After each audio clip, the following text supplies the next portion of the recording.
നമ്മുടെ ജില്ലയിലെ കോൺഗ്രസ് കമ്മിറ്റിയുടെ നേതൃത്വം വഹിക്കുന്ന PCCയുടെ പ്രസിഡന്റ് രാജേന്ദ്ര പ്രസാദ് അവർ, നമ്മുടെ ACC president Bindu Krishna, KPCC member കൂടിയായ സൂര്യദേവി, ശ്രീ കോഴിയോള രാമേന്ദ്രൻ, APC സെക്രട്ടറി, എല്ലാ പരിപാടികളും പലതരത്തിലും വലിയ വീഴ്ചയോടുകൂടിയാണ് മുന്നോട്ട് പോയിക്കൊണ്ടിരിക്കുന്നത്.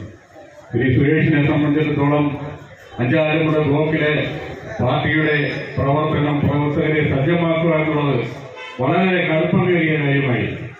മങ്ങാട്, കനയം, തൃക്കരുവ, തൃക്കടൂർ ഈസ്റ്റ്, വെസ്റ്റ് തുടങ്ങിയ മണ്ഡലങ്ങളിലെ നമ്മളൊന്ന് പരിശോധിച്ച് നോക്കുമ്പോൾ പാർട്ടിയുടെ ഇന്നത്തെ അവസ്ഥ നമുക്ക് മനസ്സിലാവും.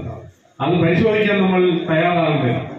കഴിഞ്ഞ അസംബ്ലി തെരഞ്ഞെടുപ്പ് കഴിഞ്ഞതിന് ശേഷം ഓരോ മണ്ഡലത്തിലെയും ബൂത്തടിസ്ഥാനത്തിൽ നമ്മൾ പരിശോധിച്ച് നോക്കിയാൽ തീർച്ചയായിട്ടും നമുക്ക് ഈ പാർട്ടിയുടെ പരാജയം, ഓരോ ബൂത്തിലും ഉണ്ടാകുന്ന പരാജയം നമുക്ക് വ്യക്തമായി അവസ്ഥ കാണുവാൻ കഴിയും. അതുപോലെ തന്നെ നമ്മുടെ സ്ഥാനാർത്ഥി എന്ന് തോറ്റത് 2000 വോട്ടിനാണ്. 2000 വോട്ടെന്ന് പറയുന്നത് അങ്ങനെ കാണിക്കുന്നില്ല. പലപ്പോഴും സുരക്ഷ മാത്രമല്ല, പ്രസിഡന്റ് മാത്രമല്ല, നമ്മുടെ ആളുകൾ, നേതാക്കൾ, പ്രാദേശിക പ്രവർത്തകർ അവരെ ഈ പാർട്ടിയിൽ ഉൾക്കൊള്ളിക്കേണ്ട എന്ന ലക്ഷ്യത്തോടു കൂടിയാണ് പറയുന്നത്. എന്താ, അടുത്ത പഞ്ചായത്ത് തെരഞ്ഞെടുപ്പാണ്, അവൻ പാർട്ടിയിൽ വന്ന് പ്രവർത്തിച്ച് മുന്നോട്ട് വന്നാൽ സ്ഥാനാർത്ഥിത്വം അവന് പോകും, എനിക്ക് സ്ഥാനാർത്ഥിയാകാൻ കഴിയുന്നില്ല എന്നുള്ള ചിന്തയാണ്. ഈ പാർട്ടി ശക്തമല്ലെങ്കിൽ അപ്പൊ പാർട്ടി ആദ്യം ഉണ്ടാകട്ടെ, അതിനുശേഷം പാർട്ടി നിശ്ചയിക്കട്ടെ ആര് സ്ഥാനാർത്ഥിയാകുമെന്ന്. അവരെ ജയിപ്പിക്കും ജനങ്ങൾ ആവശ്യപ്പെടുന്നു, നിങ്ങളിൽ വരണം, നിങ്ങൾ ജയിക്കണം, ഞങ്ങൾ തയ്യാറാണ്.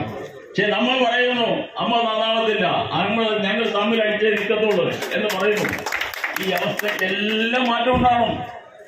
ഞാൻ ഈ കാര്യത്തിലെല്ലാം പരിശുദ്ധനാണ് എന്ന യാതൊരു മിഥ്യാബോധവും നിങ്ങൾക്ക് വേണ്ട. എനിക്ക് എന്റേതായ ദൗർബല്യങ്ങൾ, ഒരു മാനുഷികമായ ദൗർബല്യമില്ലാത്ത മനുഷ്യരുണ്ടോ?